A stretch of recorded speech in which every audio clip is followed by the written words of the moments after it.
All right, welcome. In this session, we're going to break down exactly what it means to be a customer service representative. Right here, your role, your responsibilities, and the mindset you need to really succeed. And let's be clear, this isn't just about answering phones. It's about actually driving the entire business forward. So, to get started, let me ask you a question. It's one that really frames why your role is so incredibly critical. Just think about it for a second. With all the sounds you hear in a busy office, what do you think is the single most expensive one? It's that sound. You know the one. A phone that just rings and goes unanswered. That sound represents a real customer with a real need, an opportunity that we paid for, and it represents money that our company is about to lose forever. Okay, so here's what we're going to cover. We'll break down the 5 core pillars that really define this role. Why you matter, what you own, the huge importance of speed, how to manage your calls, and why asking for help is actually a strength.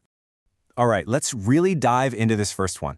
I want to be crystal clear about this. Your role is not administrative. It's not a passive job where you just sit and wait. No, it is a key, a critical business function. You are sitting right at that intersection between what we spend on marketing and the revenue that keeps this whole company running. You know, every single call that comes in, it's not an accident. It comes from a paid marketing investment. That means we paid money for that phone to ring. And you are the very first human being they're going to talk to at our company. That makes you that critical turning point. And really, this slide just perfectly illustrates the 2 paths that every single call can take. When you handle a call well, you get a booked appointment. That leads to predictable schedules for our technicians and stable revenue for the company. But if it's handled poorly, that's a lost lead. That means the technician has an empty spot in their schedule they can't fill, and that's a direct financial loss for us. There's absolutely no middle ground here. Okay, so building on that, let's talk about your responsibilities. Because now that you get the impact your role has, it is absolutely crucial to understand what you own and, just as importantly, what you don't own.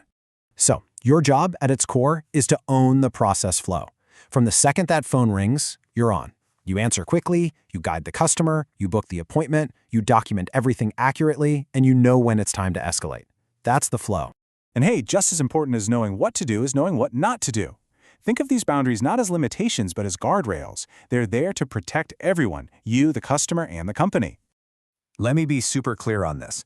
You must never diagnose a technical problem, guess at a solution, try to interpret a complex insurance policy, or make promises that you aren't 100% sure we can keep.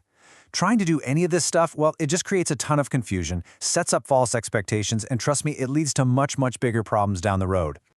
So if you remember one thing from this section, let it be this. You own the process flow, not the technical solution. Your expertise is in the process. It's guiding the customer to a booking. The technical stuff, that belongs to the technicians.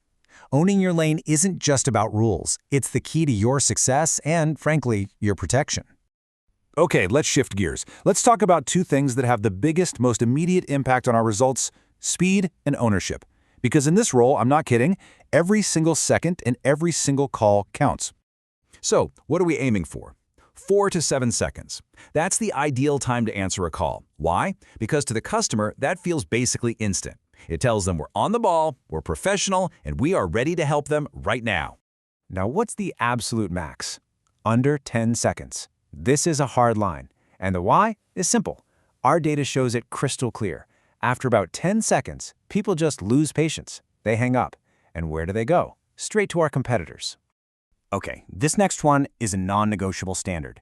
When your status says available, it means one thing and one thing only. You are at your desk, your headset is on, you are focused, and you are ready to take a call that very second. It doesn't mean you're getting coffee or you'll be back in a minute. It means now. So, what happens if a call does get missed? It's not just a blip on the screen. It becomes your personal responsibility to recover that opportunity. This isn't some team problem for later. If it happens on your watch, you own it. And the recovery process has to start immediately. And look, just calling back once, that's almost never enough. Think about it. How often do you answer an unknown number? Not often, right? So multiple quick callbacks show them we're not spam. We're a real company with a real person trying to help. It's how you build that instant trust and get them back on the line. All right, let's move on to the call itself. You might think a great call is a long, friendly chat, but that's actually not it. A truly great call is an efficient one. It's one that respects the customer's time, our time, and gets to a clear goal. And we have a target for that. 2.5 to 3.5 minutes for a standard booking call. That's the sweet spot. It's plenty of time to be friendly and professional, get all the info we need, but without wasting their time or, just as importantly, tying up our phone lines for the next customer. So how do you stay in that time frame? Well, that's where the script comes in. But you have to think of it as a framework, not a cage. Please, don't read it like a robot. It's just a tool, a roadmap. It's there to give you structure, to make sure you don't forget any critical steps, and to keep the conversation pointed towards the only goal that matters, getting that appointment booked. This right here, this is the secret to call control. It's a simple, repeatable loop. First, you listen.